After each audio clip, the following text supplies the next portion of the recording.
Bonsoir, chers auditeurs, chères auditrices, chers téléspectateurs, chères téléspectatrices, soyez les bienvenus sur La Voix de Djibouti. Ce soir, dans notre émission Aide du continent, nous allons parler du Tchad, ou plus précisément, nous allons parler du lancement d'un nouveau mouvement politique appelé Pacte des pâtisseurs, qui arrive sur la scène politique en Tchad. Et pour nous en parler un peu plus en détail et nous en dire plus, nous avons invité le fondateur de ce mouvement politique, Abdelkarim Yacoub Ndekomi. Bonsoir Abdelkarim. Bonsoir Mahmoud, bonsoir à tous les Djiboutiens, bonsoir à tous les Africains et les amis d'Afrique qui nous suivent partout à travers le monde. Merci de me recevoir, c'est un plaisir d'être sur votre plateau. Merci Abdelkarim. Alors Abdelkarim, on vous connaissait activiste de la société civile. Exact. Alors ma première question est pourquoi un mouvement politique et pourquoi maintenant? Alors d'abord, c'est la suite logique de notre trajectoire en tant que citoyens engagés. Nous avons commencé la défense des droits humains depuis qu'on était très jeunes. Nous avons appris, nous avons été formés dans la société civile et maintenant le moment est venu de passer de l'étape de la dénonciation à l'étape de la proposition, d'être l'alternative. Et aussi, le moment est venu pour nous de laisser la place à la nouvelle génération montante. Maintenant, bientôt 50 ans. Après 30 années de lutte dans la société civile, le moment aussi est venu de faire une alternance, c'est-à-dire laisser la place à cette nouvelle génération qui monte, de pouvoir apprendre et de pouvoir être des leaders. Pour nous, la société civile, c'est des pépinières, c'est une école de formation. C'est la meilleure des écoles pour produire de vrais leaders, des leaders engagés, des leaders conscients, conscientisés et des leaders qui ont une vision, non pas à très très court terme de choses, mais qui ont eu une vision très long terme. Et en dernier lieu, pour moi aussi, c'est une façon de pouvoir renforcer la capacité des leaders qui sont déjà sur le terrain. Nous avons appelé pendant très longtemps au renouvellement de la classe politique tchadienne. Quand on regarde la sphère politique tchadienne, on se rend compte que ceux qui animent cette scène politique tchadienne, ce sont les anciens. Ceux qui ont connu l'histoire du Tchad depuis les indépendances jusqu'à aujourd'hui, on trouve pratiquement les mêmes. Donc pour nous, le temps est venu aussi de renouveler. Et nous avons à l'époque appelé de toutes nos forces pour que la nouvelle génération arrive dans la politique, qu'il prenne sa responsabilité. Et on appelle toujours, il faut que les jeunes s'engagent. La jeunesse, c'est le fer de lance de la jeunesse, On parle tout le temps de la jeunesse, mais personne ne veut laisser la place à la jeunesse. Donc du coup, on s'est dit que le moment est venu pour nous de ne pas demander, mais de l'arracher. De montrer l'exemple. De l'arracher, de montrer l'exemple. En descendant dans la scène politique, il vous souviendra depuis avril 2021 que le Tchad, la situation politique au Tchad a radicalement changé. Et donc, nous allons y revenir. Pour nous, c'est le moment de venir pour renforcer l'opposition. Nos camarades de lutte qui sont déjà et qui portent toujours la vision, la valeur qu'on défend, afin de pouvoir les renforcer et continuer à se battre ensemble en créant une intelligence collective de cette opposition-là pour atteindre notre objectif. Justement, Abdelkarim, vous avez lancé votre mouvement le 30. Pourquoi cette date? Est-ce qu'il y a un acte symbolique ou quelque chose dans ce sens? Non, on a annoncé la création du mouvement le 1er mai dernier. Donc à la veille, c'est le 29 avril, lors de la manifestation à Paris, on a annoncé que maintenant, vu la situation politique actuelle au Tchad, nous avons estimé qu'il faut radicaliser les actions qui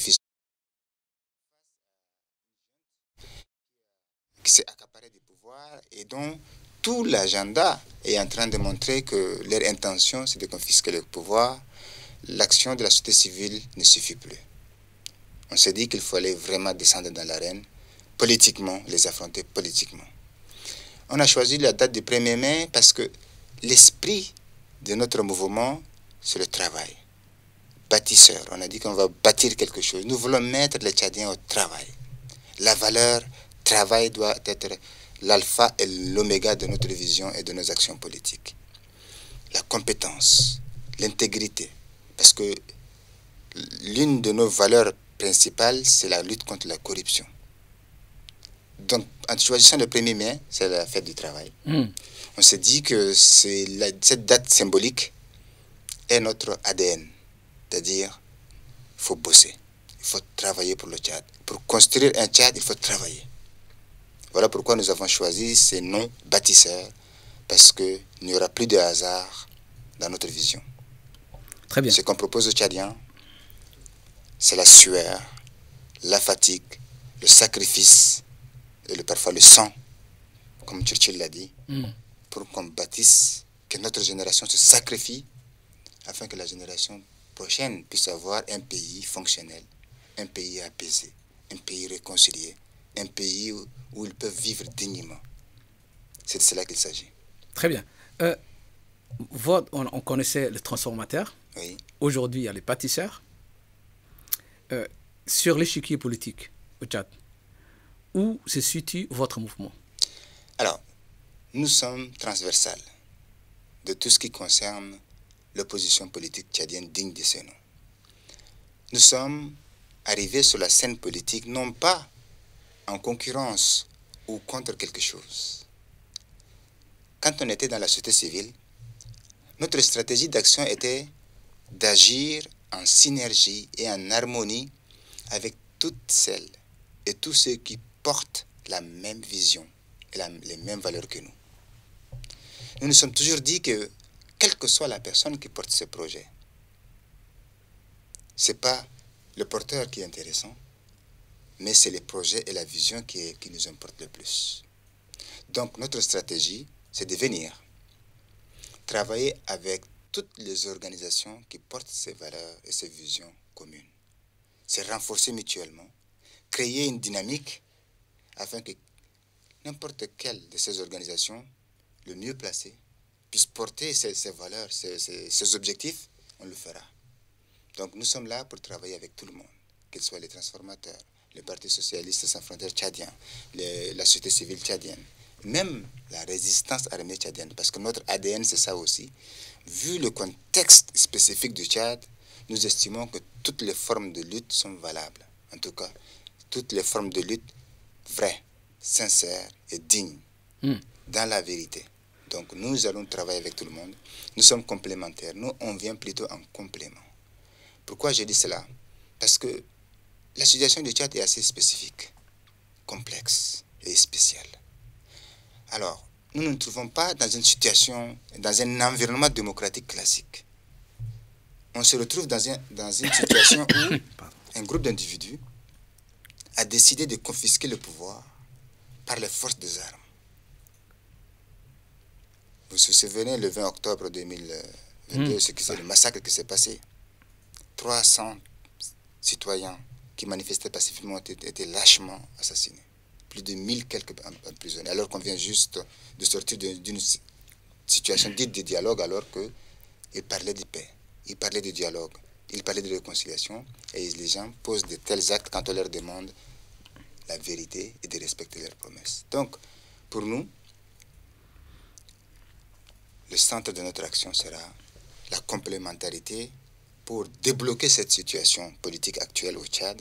Après, quand on aura une situation de démocratie favorable, chacun ira dans son coin.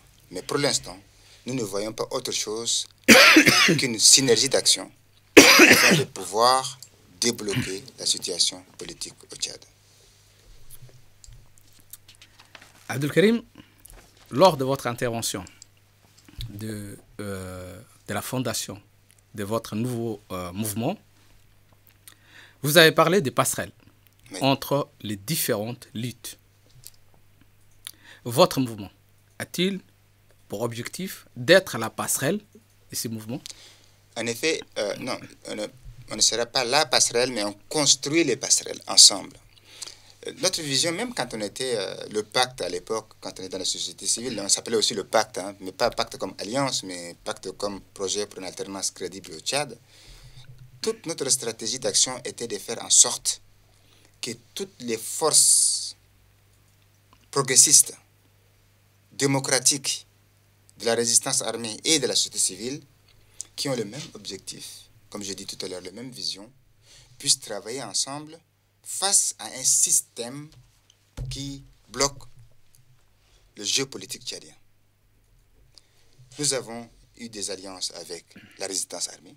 C'est pour cela qu'on était à Doha à l'époque, si vous vous souvenez, au Qatar, dans les négociations de paix et de discussions pour qu'on puisse participer au dialogue qui a été organisé et qu'on a refusé de signer parce qu'on s'est rendu compte que tous les facteurs de réussite de ce dialogue n'étaient pas réunis et que aller dans ces conditions pour participer dans ce dialogue, c'est cautionner quelque chose dont on n'acceptera pas. Et juste être un pion sur un agenda dont personne ne contrôle les tenants et les aboutissants. On avait refusé d'y aller et le temps nous a donné raison avec ce qui se passe en ce moment au Tchad. Donc, être passerelle, oui, mais construire la passerelle, c'est mieux. C'est mieux. Donc voilà pourquoi nous appelons à une union sacrée. Une union sacrée de toute cette forme de lutte afin de libérer définitivement notre peuple. Et on va travailler dans ce sens en allant justement vers toutes ces différentes catégories et formes de lutte, c'est de les réunir ensemble et construire une intelligence collective pour faire front à ces systèmes. Généralement, Abdul Karim, les mouvements armés et les partis politiques civils ont du mal à s'unir ou à faire cause commune. Qu'est-ce qui sera différent pour le Tchad? L'histoire nous a enseigné, il faut toujours... le problème de notre peuple, le peuple africain en général, c'est un problème de transmission mémorielle. Il faut aller dans le passé. Il faut lire l'histoire. Il faut regarder cas de figure où cette union a été possible. Quand on regarde les révolutions, même boliviennes, quand Che Guevara travaillait avec des partis politiques alors que c'était des guérillas. On prend récemment pendant les indépendances.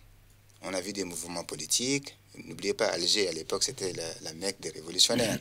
C'était des mouvements politiques et des partis politiques qui ont fait des alliances afin de pouvoir réussir à libérer le continent et à conquérir les indépendances de nos États.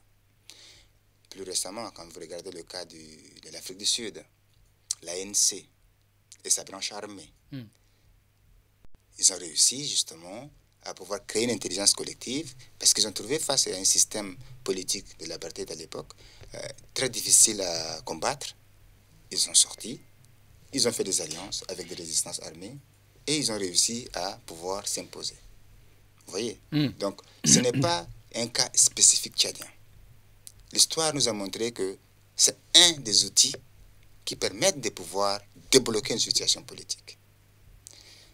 S'il faut faire des alliances, alors que structurellement et la nature des outils sont différentes, mais quand le contexte global l'oblige, quand il y a urgence de la survie même de notre nation et de notre peuple en tant qu'entité spécifique est en jeu, eh bien l'union sacrée de toutes les formes de lutte est salvatrice et permise. Même si dans des conditions normales, on peut dire que la société civile ne peut pas travailler avec les partis politiques ne peuvent plus travailler avec la résistance armée et vice-versa. Ça, c'est dans des conditions classiques et normales. Notre situation n'est pas normale. C'est pareil. Et je crois que c'est pas que le Tchad, hein, même en Djibouti, il y a des résistants armés, il y a des partis politiques à l'intérieur, il y a des partis politiques en exil à l'étranger. Tout cela a été possible parce qu'en face, il y a un groupe d'individus qui confisquent et donc obligent les citoyens, certains, de ne pas croire à la lutte pacifique vu la nature des régimes en face, d'autres à ne pas croire dans la vérité des urnes parce que le pouvoir en place triche et manipule les élections et d'autres ne croient plus à des manifestations pacifiques parce qu'en face on a des gens qui nous tirent avec des balles réelles et qu'il fallait la seule réponse à parler à un individu armé en face c'est d'avoir les mêmes outils et les mêmes forces, un rapport de force. Donc s'il a une arme, il faut avoir des armes pour que déjà il t'écoute. Vous voyez? Donc nous estimons à notre niveau que toute cette forme de lutte peuvent être une réponse à un système qui est en face et qui nous impose sa volonté, c'est-à-dire, s'il veut la lutte armée, on lui donne la lutte armée. S'il veut des élections pacifiques, il y a des partis politiques, des élections libres et démocratiques, on a aussi l'outil d'y aller. Et s'ils veulent aussi avoir une société civile pour avoir des manifestations pacifiques, on l'a aussi. Ça veut dire 3 réponses en une, un kit complet face à des régimes qui utilisent justement le seul langage, c'est-à-dire la brutalité, la répression, les arrestations, les éliminations physiques, même des opposants, même à Djibouti, la violence de ces régimes est incroyable. Donc, face à ces violences, face à ces intentions, même la volonté de confisquer le pouvoir, malgré la volonté du peuple, eh bien le peuple, comme le dit en tout cas notre préambule de notre constitution et la charte de l'ONU, quand un individu confisque le pouvoir, le peuple a le droit d'user de tous les moyens à sa disposition pour sa libération. Eh bien, nous, on prend tous ces mots à la lettre. On utilise tous les moyens à notre disposition pour libérer notre peuple, un groupe qui bafoue la souveraineté de notre peuple. Justement, si on parle de violence, vous avez parlé à l'heure des événements du 20 octobre. Où en est-on? Alors, l'enquête. Justement, c'est triste. C'est triste et c'est injuste de voir qu'aujourd'hui, que la communauté dite internationale, qui donne des leçons à tout va, à n'importe qui, n'importe comment, qui sont aujourd'hui prêts à lever des armées pour la question des droits humains, la démocratie, la liberté, qui lèvent des armées pour aller combattre des dictatures, pour cette vision de la démocratie, se taisent, ferment les yeux, détournent le regard. Ils sont indifférents quand au Tchad, on massacre 300 manifestants pacifiques et qu'on en arrête plus de 2000 quelques, qu'on les transfère dans des prisons inhumaines, en plein désert, qu'on en assassine certains. Et aucune organisation internationale, qu'elle soit l'Union africaine, les organisations régionales, sous-régionales, l'ONU, l'Union européenne, toutes ces organisations, personne ne dit rien. Vous voyez l'hypocrisie de ces institutions internationales. Cette position assez variable, à géométrie variable selon les cas, que les morts tchadiens n'ont pas la même valeur que les autres morts, que les morts africains n'ont pas la même valeur que les autres morts. Vous voyez? Donc, nous allons nous battre, en tout cas avec les moyens qu'on a. Et ce n'est pas fini, leur forfaiture. Là, je ne sais pas si vous êtes au courant, ça ne leur suffisait pas d'avoir assassiné 300 personnes, d'avoir emprisonné, assassiné d'autres, obligé beaucoup à l'exil, mais viennent de lancer un mandat d'arrêt contre le leader des transformateurs, pour l'empêcher de rentrer au pays et se battre à l'intérieur. Donc, cela montre la volonté, le vrai visage de ces régimes. Et nous condamnons fermement cette indifférence de la communauté internationale. Et nous la tenons pour responsable. Parce que si cela aujourd'hui est devenu possible, c'est parce que c'est eux qui ont soutenu cette junte. C'est eux qui sont en train de financer cette transition. C'est eux qui sont en train de convaincre le peuple tchadien qu'il faut aller au dialogue avec ces individus. Vous voyez? Donc, nous condamnons cette indifférence. Nous condamnons ce détournement des regards. Et nous ferons en tout cas à notre niveau. Le pacte des bâtisseurs apporteront toutes leurs contributions afin que justice soit rendue à ces camarades qui ont été assassinés et que les responsables de ces crimes puissent être poursuivis, qu'ils soient en Afrique, de la juridiction africaine, ou à l'international, à la CPI. Nous soutiendrons nos frères et sœurs du Parti des transformateurs dans leur effort et dans leur initiative qui va dans ce sens. Vous avez parlé tout à l'heure que le régime tchadien veut empêcher que les leaders des transformateurs rentrent au pays. Vous venez de créer un mouvement politique. Normalement, c'est au Tchad que vous créez pour ces mouvements. Est-ce que vous comptez rentrer au Tchad pour avoir l'assise aussi dans les pays? Alors, j'aime bien le mot normalement que vous avez utilisé.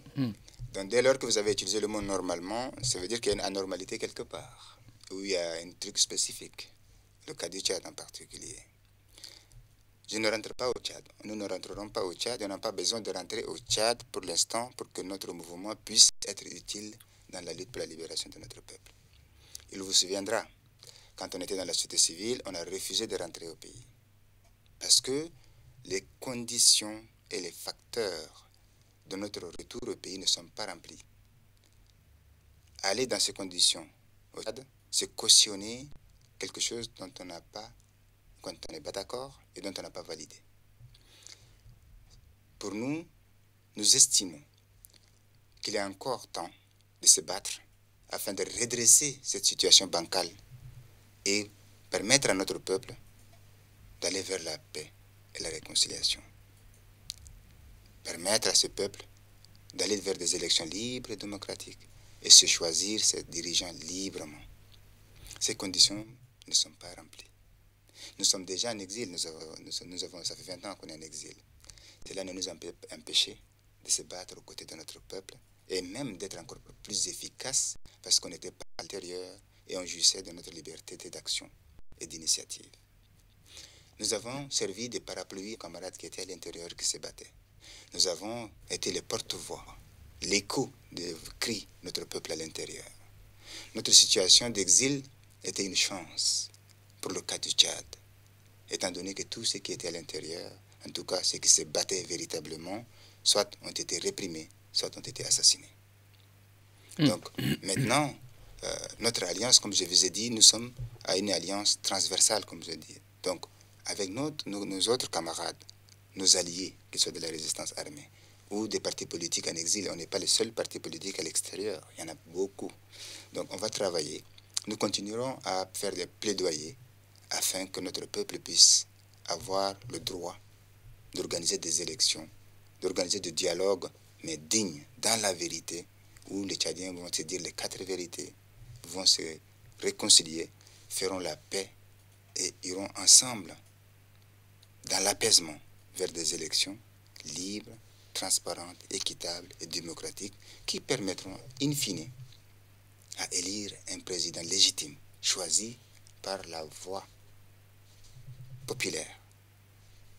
Ensuite, nous tous nous serons derrière celui qui a été élu démocratiquement et on construira le Tchad main dans la main. Avec lui. Lors de la fondation de votre mouvement politique, le 30 septembre 2023. Le lancement. Oui, le lancement. Oui. Vous avez parlé aussi que votre mouvement va au-delà du Tchad. Vous avez parlé du panafricanisme. Oui. Quels sont vos objectifs dans ce sens? Qu'est-ce que vous comptez faire avec le mouvement panafricain?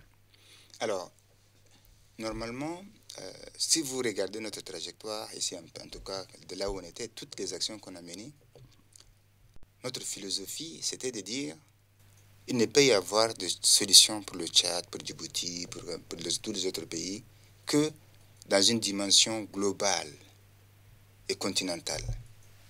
Tous nos problèmes sont les mêmes. Nos problèmes, c'est systémique, je veux dire.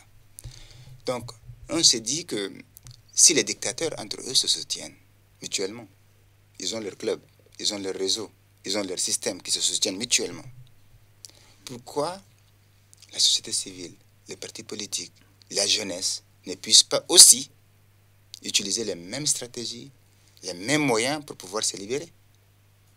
Si aujourd'hui notre objectif, en tout cas quand on regarde les Sankara, Kwame Nkrumah, Mandela, Kamal Nasser, je ne sais pas, même dernièrement Kadhafi et les autres, cette vision qu'ils ont, c'est de construire une Afrique unie, avec une seule langue, avec une seule monnaie, avec un seul peuple, avec un seul pays, une puissance économique hors norme.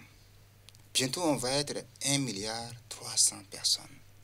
Nous sommes le continent le plus jeune. La moyenne d'âge, c'est 75% des Africains ont moins de 25 ans. Vous imaginez? Est-ce que ce n'est pas l'arbre qui cache la forêt? Lorsqu'on dit moins jeune, est-ce que parce que les vieux sont morts? C'est pas ça. En fait, c'est plutôt quand on c'est à titre comparatif. En Europe, 75% de la population européenne est vieillissante, ont plus de 60 ans. Quand on regarde l'Asie, la population âgée est encore nombreuse. Alors que quand on regarde l'Afrique, la population jeune est 75% du continent. Ça veut dire que c'est l'avenir. Ça veut dire que c'est des travailleurs. Ça veut dire que ce sont des gens qui vont cotiser, qui vont créer de la richesse. Vous voyez? Alors qu'ici, il y aura même bientôt moins de personnes pour cotiser les retraites de ceux qui ont déjà âgé. Donc avoir une population jeune, c'est le meilleur des capital, c'est le capital humain. Donc imaginez aujourd'hui les 750 millions de jeunes Africains, combien des ingénieurs on peut produire par an? Combien d'administrateurs on peut produire par an en Afrique? Combien des économistes qu'on peut produire? Vous voyez, c'est ça, avec l'intelligence artificielle maintenant, combien de génies on peut produire. C'est ça, l'avenir, c'est cela. Donc on s'est dit, nous devons travailler ensemble afin que chacun ne se bat pas dans son enclos, étant donné que en 1884, conférence de Berlin, pour asservir l'Afrique, pour dominer l'Afrique, ils ont détruit toutes les structures politiques et sociales de ces empires africains qui existaient déjà, les États africains qui existaient déjà. Ils ont tout détruit. Ils nous ont mis dans des enclos et des territoires qui n'ont aucune réalité géographique. Donc maintenant, nous, comment il faut faire ça? Le problème de dire que les frontières sont intangibles, ok, d'accord, mais nous, on peut aller au-delà, par l'intégration régionale et continentale. C'est-à-dire casser les barrières douanières, les barrières économiques, les barrières, jusqu'à aller casser les barrières politiques. Ils ont fait l'Union européenne pour sortir après la Deuxième Guerre mondiale, pour mettre un terme à ce conflit sanglant qui mine l'Europe. Aujourd'hui, vous pouvez voyager de la Pologne jusqu'au Portugal sans frontières, sans barrières, et vous pouvez vous installer n'importe où, faire du commerce comme vous voulez. Ça a permis aujourd'hui de me faire émerger une puissance économique européenne capable aujourd'hui de compétir avec la Chine, l'Inde, les États-Unis et autres. Et si l'Afrique ne fait pas la même chose, ben on n'arrivera pas. Parce qu'ils ont formaté l'Afrique d'une manière qu'on sera toujours divisé, toujours chacun dans son coin, afin qu'on puisse nous dominer les uns et les autres. Mais le jour où on sera unis, personne ne peut nous dominer. Et le jour où on sera unis, on va dominer le monde, puisqu'on a déjà dominé le monde, n'oubliez pas. Voilà. C'est cette vision qui en fait que nous estimons qu'il n'y a pas un problème tchadien, il n'y a pas un problème djiboutien, il n'y a pas un problème camerounais, congolais ou autre, il y a un problème africain. Et que nos problèmes-là ne peuvent être résolus qu'à d'une façon holistique. Tout le monde autour d'une table. Parce qu'il n'y a rien qui nous différencie, à part les frontières qui nous ont été imposées. Voilà. Abdelkarim, lors de lancement de votre mouvement, vous avez parlé beaucoup des jeunes. Oui. Aujourd'hui, les jeunes qu'on voit en Afrique, ils sont en train de fuir et en train de mourir à la mer Méditerranée. Oui. Quel est votre message aujourd'hui pour la jeunesse tchadienne en priorité et peut-être aussi pour la jeunesse africaine? Déjà, il faut rendre hommage à ceux qui sont morts déjà dans la Méditerranée. Soutenir ceux qui ont survécu. Parce que ces jeunes qui ont décidé de partir, parce que ce que leur État, leur nation devait leur donner n'a pas été au rendez-vous. C'est-à-dire avoir un avenir. Les gens ne partent pas parce qu'ils détestent leur pays. Les gens ne partent pas parce qu'ils ne veulent pas de leur pays. Non, les gens ils partent parce qu'ils n'ont pas le choix. Il faut leur donner le choix. Fondamentalement, migrer n'est pas un problème. Quelle est la cause qui a amené cette jeunesse africaine à emprunter cette voie d'immigration dangereuse, meurtrière, inhumaine? Ce n'est pas seulement parce qu'ils ne peuvent pas vivre chez eux. J'ai beaucoup voyagé à travers le monde. Et j'ai vu, malheureusement, que la seule jeunesse qui n'a pas le droit de circuler, c'est la jeunesse africaine. Toutes les autres jeunesses du monde circulent. Leurs passeports peuvent aller dans n'importe quel pays au monde, parfois des dizaines de pays sans visa. Leur passeport leur permet d'ouvrir énormément de portes de pays où ils peuvent aller faire des business, s'épanouir, s'installer sans aucun problème. Mais quand il s'agit d'un Africain ou d'une jeunesse africaine, tout de suite, systématiquement, toutes les portes nous sont fermées. Déjà, la première injustice. Pourquoi ce rejet de la jeunesse africaine? Pourquoi cette mise en résidence surveillée de la jeunesse africaine? Parce que c'est une prison. Mais quand on oblige à cette jeunesse, quand on les empêche à circuler légalement, on leur refuse de visa, on leur refuse de voyager, eh bien cette jeunesse, on ne peut pas l'empêcher de partir. Si cette jeunesse veut partir. Donc, la première des raisons, c'est ça. Il faut trouver des raisons qui ont mené à ce que cette jeunesse, pourquoi cette jeunesse africaine est assignée à résidence. Alors que l'Afrique donne tout au monde. Alors que l'Afrique accueille tout le monde sur notre continent, à bras ouverts. Les Chinois, les Américains, les Indiens, les Français, les Européens, tout le monde vient chez nous, on les accueille à bras ouverts. Et dès que notre jeunesse veut bouger, même légalement, regardez, même légalement aujourd'hui, les jeunes veulent partir, on ne les donne pas de visa. Pourquoi? La faute à qui? La deuxième chose, c'est que si la jeunesse africaine n'arrive pas à circuler, et que si la jeunesse n'a pas un avenir sur place, le choix est quoi? Mourir sur place, ou bien essayer de partir, braver, risquer, et peut-être réussir, afin de pouvoir aider ceux qui sont restés derrière. Parce que ceux qui partent, en général, c'est toujours pour pouvoir aider ceux qui sont restés. Quand on regarde la puissance économique de la diaspora africaine, l'argent qui a été transféré du diaspora vers l'Afrique, c'est 10 fois plus que l'aide au développement. C'est-à-dire, cette aide que ceux qui sont partis renvoient à ceux qui sont derrière, restés à l'arrière, peut-être encourage encore ceux qui sont restés de continuer à aller chercher quelque chose pour soutenir ceux qui sont restés au pays. Ce n'est pas juste parce qu'ils ne veulent pas rester en Afrique, c'est parce qu'ils n'ont pas de choix. La deuxième raison, c'est qui sont les responsables de ceux qui ont rendu la situation économique, sociale et politique tellement invivable que ceux-là sont obligés de partir. Ce sont nos dirigeants irresponsables où ils ne pensent qu'à leur famille et à leurs enfants et que le reste vit dans la misère. Vous voyez? Donc pour moi, c'est à deux niveaux. Au niveau international, l'hypocrisie de ces communautés internationales, que ceux qui ne veulent pas de nous, du racisme pur et dur, il faut savoir, c'est du racisme et que nous devons combattre cela. On refuse à la jeunesse africaine de circuler par pur racisme. Il n'y a pas d'autre raison, par pur racisme. Vous voyez? Quand par exemple, on accueille des réfugiés, je me souviens en Allemagne, pour la Syrie, ils ont accueilli 1 million de personnes. Vous avez vu 1 million d'Africains être accueillis, des réfugiés? Non.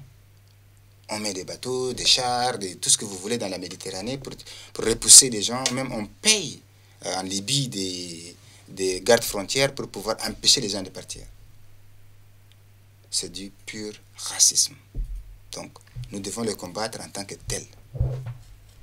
C'est cette jeunesse-là qu'il faut faire en sorte que, non seulement qu'on est rejeté sur le plan international, et qu'on fasse les conditions nécessaires à ce que cette jeunesse reste en Afrique, construise l'Afrique et développe l'Afrique. Justement, Abdelkarim, est-ce que cette jeunesse n'a pas choisi la facilité au lieu de combattre le régime qui les a servis de cette manière-là? Est-ce qu'ils n'ont pas choisi de partir et peut-être même de mourir à la mer? Est-ce qu'ils n'ont pas choisi la facilité? Je ne crois pas que un jeune qui décide de quitter sa famille, son pays, sa maison, tout laisser derrière, traverser le désert, être peut-être attrapé en Libye, torturé, kidnappé. Vous avez vu les atrocités qui sont passées en Libye. Ensuite, sauter dans la Méditerranée, en sachant que peut-être il va mourir au cours de la route. Et venir en Europe, dans des conditions improbables.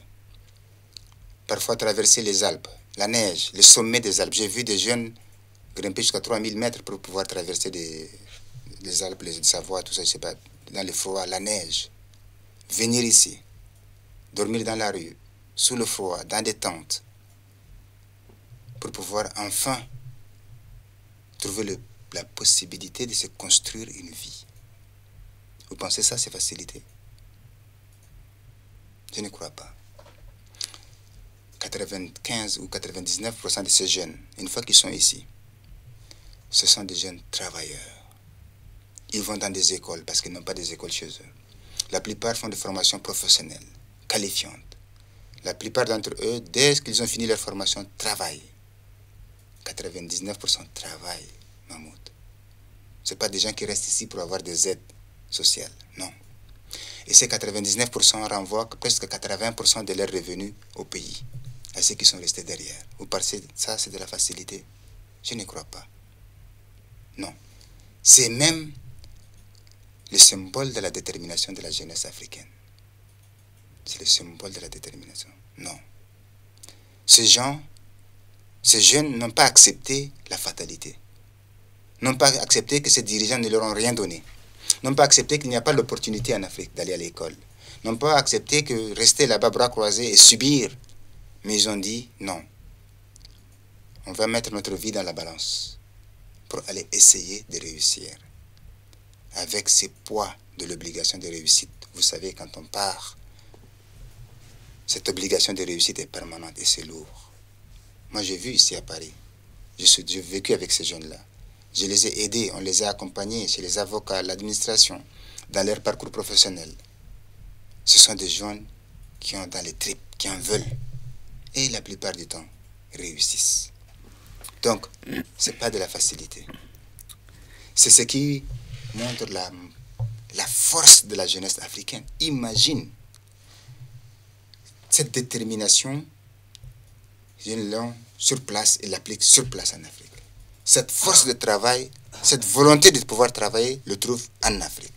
Cette capacité de transformation et de création d'emplois et de richesses reste en Afrique. On leur donne de bonnes écoles de formation professionnelle, des écoles qualifiantes, diplômantes, des technologies, une bonne santé, des maisons, des environnements. Mais ces jeunes-là vont révolutionner l'Afrique. Vous voyez? Donc, pour moi, ce n'est pas de la facilité. Non, ils n'ont pas choisi la facilité. C'est ceux qui restent à l'intérieur, ne font rien, ne se battent pas, subissent la situation sans rien dire.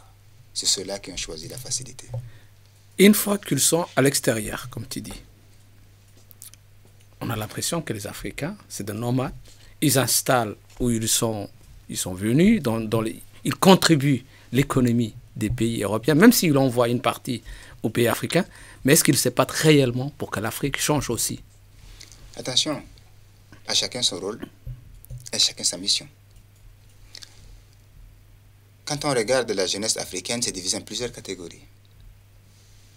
Il y a les entrepreneurs, il y a les jeunes qui se battent pour des idéaux, qui sont engagés, donc on appelle la jeunesse engagée, et il y a ceux qui ne font rien. Ils viennent, comme vous dites, ils arrivent là, ils oublient, ils vivent leur petite vie tranquille, sans lever les petits doigts, ils oublient ceux qui ont laissé derrière. Mais quand on regarde ceux qui manifestent place de la République, Trocadéro, ou je sais pas, à Berlin, à Bruxelles, qui crient, qui essayent de porter la voix, comme nous, toi, moi, beaucoup d'entre nous, malgré le travail, malgré l'occupation, malgré que en Europe, le temps, c'est impossible de pouvoir le faire, nous avons vu cette jeunesse qu'on a côtoyée avec toi et d'autres, prendre le temps, l'énergie et de porter la voix, de dire à la communauté internationale de ce qui se passe réellement, à l'opinion de ces États où ils ont été accueillis, ce qui se passe, et même parfois ce que leurs gouvernants, leurs États font en leur nom dans nos États. Ces plaidoyers, il y en a qui le font, ils le font très bien. Il y en a qui créent des entreprises, il y en a qui créent de la richesse, il y en a qui envoient des technologies en Afrique, il y en a qui créent des associations humanitaires. Donc, chacun fait à sa manière et comme il le peut. C'est pour ça que je disais que il faut ajouter à cela le caractère difficile, c'est-à-dire qu'on n'est pas la bienvenue. C'est le racisme dont je t'avais parlé, ou ces relents ou résidus du colonialisme, ces rejets de tout ce qui vient de colonies. Ce qui fait qu'aujourd'hui, on cantonne cette jeunesse africaine, même parfois qui sont très diplômés, qui sont qualifiés, parfois on les cantonne à des emplois ingrates. Mais ils le font pourquoi? Moi, j'ai vu des médecins faire des métiers qui ne sont même pas qualifiés. J'ai vu des infirmiers faire des manutentions. J'ai vu des ingénieurs qui n'ont pas trouvé de travail et qui font des intérimaires dans des chantiers. Mais tous ces forces, ces intelligences-là, si l'Afrique les utilisait, personne ne resterait là.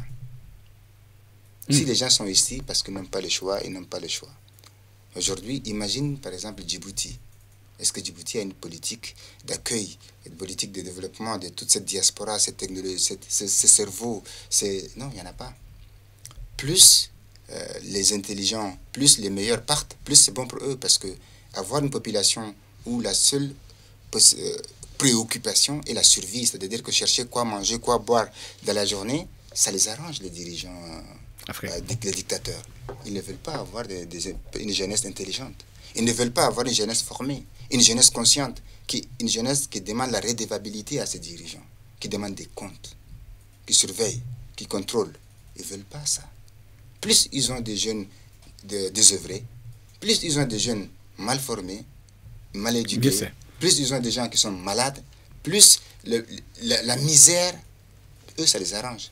Parce que la seule préoccupation de cette catégorie, c'est de trouver de quoi manger et boire. C'est voulu et programmé. C'est pour ça que dans tous les pays où il y a dictature, on pousse la jeunesse vers l'extérieur. Sortez. On les facilite même pour qu'ils partent. On ferme tous les robinets. On dit que vous n'avez pas de solution. Les gens ils partent et ça les arrange. C'est criminel, mais c'est comme ça.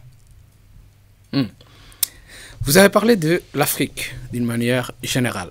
Mais lorsqu'on parle de l'Afrique, on a souvent l'impression qu'il y a deux Afriques. Il y a l'Afrique francophone et il y a le reste de l'Afrique. Pas souvent la même chose. Et lorsqu'on parle de cette Afrique francophone, on a l'impression aussi qu'il y a des pays où il y a des relations spécifiques avec l'ancien, on va dire, colonisateur, ou plus exactement la France. C'est le cas du Tchad. Quelles sont les relations aujourd'hui entre le Tchad et la France? Alors, c'est à deux niveaux. Le peuple, les deux peuples, il n'y a pas eu de problème de relations. Le peuple tchadien et le peuple français s'aiment beaucoup. Nous avons traversé beaucoup d'histoires ensemble. Parfois, on est liés par le sang. Donc, sur le plan humain, il n'y a aucun problème. Il y a des Tchadiens qui vivent en France et il y a des Français qui vivent au Tchad. On a des Franco-Tchadiens et des Tchado-Français dans les deux sens. On a une diaspora tchadienne qui agit, qui travaille. Franchement, sur le plan humain, il n'y a aucun problème. Au niveau 2, sur le plan politique, diplomatique et militaire, c'est là où il y a problème. Nous avons constaté qu'aujourd'hui, certaines élites françaises pensent qu'on est toujours en période coloniale. Pensent que le Tchad, en tant que territoire, en tant qu'État, appartient encore à la France. Quand on regarde leurs agissements, dernier flagrant délit, on l'appelle comme ça, quand Idriss Déby est mort, Macron, le président français, a pris son avion, atterri en N'Djamena et a adoubé le fils d'Idriss Déby comme président du Tchad. Quand des dirigeants politiques se comportent de cette manière, est-ce qu'il y a un autre message plus clair que ça? Donc, c'est la question à ta réponse. Ça veut dire qu'aujourd'hui, la France pense que le Tchad l'appartient et qu'il décide qui doit être le président et qui ne doit pas l'être, stationner ses bases militaires là-bas, afin de protéger, malheureusement, protéger les tenants de ces pouvoirs contre la volonté du peuple tchadien. Voilà pourquoi, quand tu regardes aujourd'hui la jeunesse tchadienne, très remontée contre ces politiques ces gouvernements, parce que c'est le gouvernement français, c'est à cause de ces comportements, ces agissements, qui mettent en cause même parfois la présence militaire, présence française dans notre État. On se dit, la France doit se comporter plutôt en amie. Et si elle est une amie, elle doit se comporter comme une invitée. Et non comme membre d'une famille, s'ingérer dans nos problèmes, manipuler des choses et nous imposer des dirigeants. Justement. Anachronique et illégitime et illégal.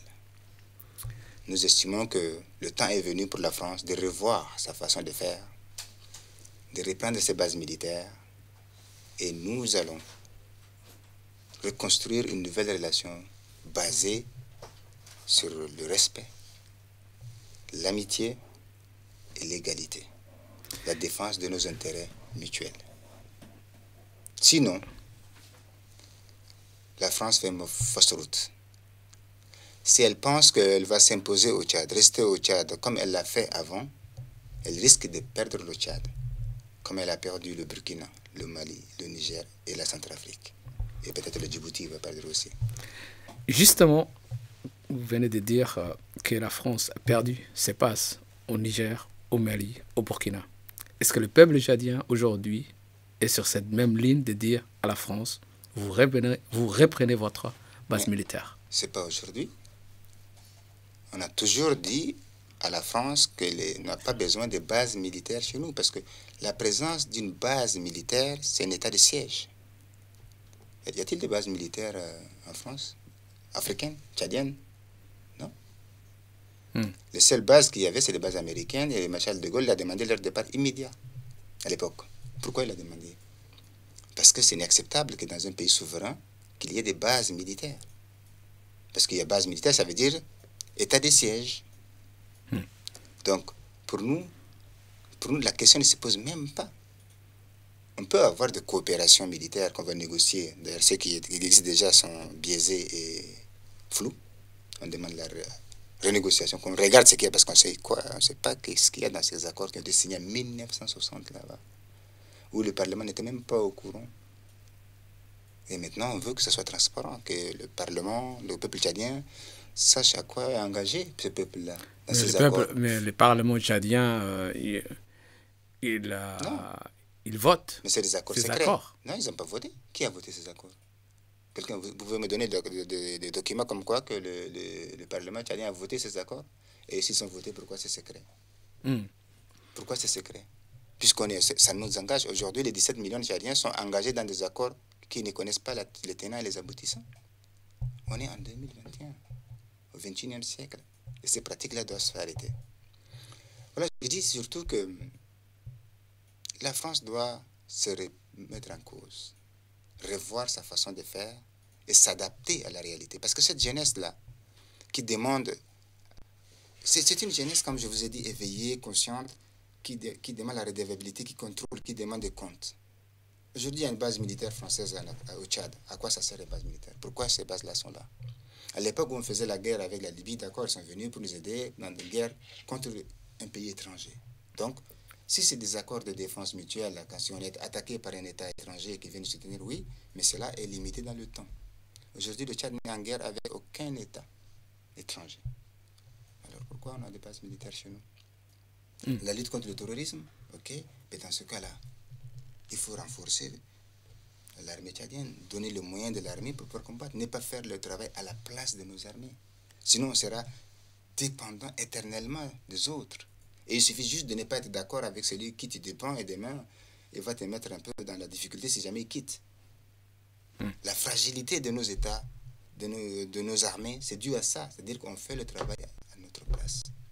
Donc, nous avons toujours dit, même quand on était dans la société civile, on a toujours demandé la fin de la France-Afrique, la fin des bases militaires dans nos États. Ça, c'était non négociable. Avec Survie, vous vous souvenez, avec Survie, on travaille beaucoup avec l'association Survie, qui milite justement pour la fin de la présence de la base militaire française en Afrique. Il faut réinventer, rénover la coopération. On a besoin des bases scientifiques, des bases technologiques, des bases, vous voyez, des bases qui nous apportent du savoir et des savoir-faire. et non des bases militaires, des sièges. Voilà, c'est déjà qu'il s'agit. Sur cela, il n'y a aucune ambiguïté. Abdelkrim, nous arrivons presque au terme de notre interview. Une dernière question. Vous avez beaucoup parlé des jeunes. Oui. Je pense qu'on peut parler de jeunes garçons et de jeunes filles. Exact.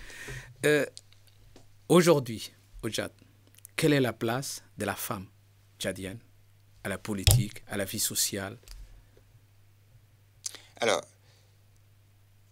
le Tchad est très en retard. Nous, les Tchadiens, on est très en retard et on doit se mobiliser afin de permettre à la femme tchadienne de pouvoir occuper l'espace qui lui est dédié et la place qui lui revient. Aujourd'hui, quand vous voyez, c'est le patriarcat qui a tout décidé, qui a inventé, et la religion qui s'est ajoutée un peu aussi, parce que quand on regarde beaucoup, c'est que la femme, on a cantonné le rôle de la femme à la reproduction et à la tenue de la maison. Il faut que ça évolue. Aujourd'hui, la femme doit aller à l'école, doit apprendre, doit étudier, doit avoir des compétences et gagner son salaire et avoir ses revenus. Aujourd'hui, la femme doit être aussi dans la scène politique. La femme doit être élue. Le Parlement, partout, les femmes doivent être présentes. Parce qu'on sait la force de frappe de ce qu'une femme peut apporter pour faire avancer la société. Si la société a survécu grâce à nos mères, à nos épouses, à nos filles, eh bien, leur place doit être aussi prépondérante que possible dans la gestion de la chose publique. Nous ne devons pas penser que uniquement l'avenir d'une jeune femme, c'est d'avoir un mariage réussi ou avoir un mari riche pour pouvoir vivre. Cette mentalité-là doit s'effacer. Nous devons faire en sorte que les jeunes filles et les jeunes femmes puissent étudier jusqu'à terme de leurs études, avoir des diplômes, des compétences et avoir du travail et des revenus qui leur appartiennent pour pouvoir se construire un avenir. Le mariage et la maternité ne doivent pas être seulement l'alpha et l'oméga de l'avenir et de la vie d'une femme tchadienne et africaine. Donc nous allons méditer. Nous avons dans notre mouvement décidé qu'il y aura la parité dans toutes nos différentes instances. Parité, on va faire avancer la jeunesse, garçons et filles, en forme parité et mettre à l'avant la femme tchadienne. Je ne sais pas si vous avez vu notre première affiche, c'est le visage d'une femme. Vous voyez, la femme tchadienne. Cette femme, d'ailleurs c'est une intelligence artificielle qui a créé cette femme-là. On a demandé quel est l'état actuel, vu la situation politique au Tchad, situation économique, situation sociale et tout. On nous a montré cette femme tchadienne en colère. C'est l'intelligence artificielle qui a créé. Et on va l'utiliser comme symbole de notre engagement pour redonner sourire à cette femme tchadienne, l'apaiser et lui donner un avenir meilleur. Moi, je crois que les femmes feront encore mieux que les hommes dans leur sagesse pour aller vers la paix, puisque c'est elles qui perdent leurs enfants. C'est elles qui voient leurs enfants souffrir. C'est elles qui voient leurs enfants disparaître. C'est elles qui voient leur mari qui meurt. Aujourd'hui, la situation de la femme tchadienne est catastrophique. Depuis 1960, le Tchad a connu énormément de guerres et de drames. Il y a des nombres incalculables d'orphelins et de veuves qui sont laissés à leur triste sort. Vous voyez, quand on voit aujourd'hui des femmes qui n'ont jamais été à l'école, qui n'ont aucune compétence, qui ne dépendaient que de leur mari, et que ces maris-là, à cause de ces violences politiques et meurtrières de la guerre, se retrouvent du jour au lendemain sans rien. On a vu des femmes comme ça, qui étaient obligées de se remettre au travail, d'aller chercher quelque chose, de vendre des choses au marché pour pouvoir nourrir leurs enfants. Il faut que cela s'arrête. Et nous ferons tout pour que cela s'arrête. Et la femme tchadienne sera en tout cas pour nous au centre de toutes nos initiatives, nos actions. Et peut-être, on ne sait pas, comme je vous ai dit au début, il n'y a pas encore un président dans notre mouvement. Justement, c'était ma dernière question. Voilà. Donc peut-être c'est la femme. Ma dernière question, c'est la dernière fois, vous avez, le 30 septembre, vous avez fait le lancement de votre mouvement. Vous n'avez pas encore défini, d'après ce que vous nous avez dit, les structures de votre mouvement politique.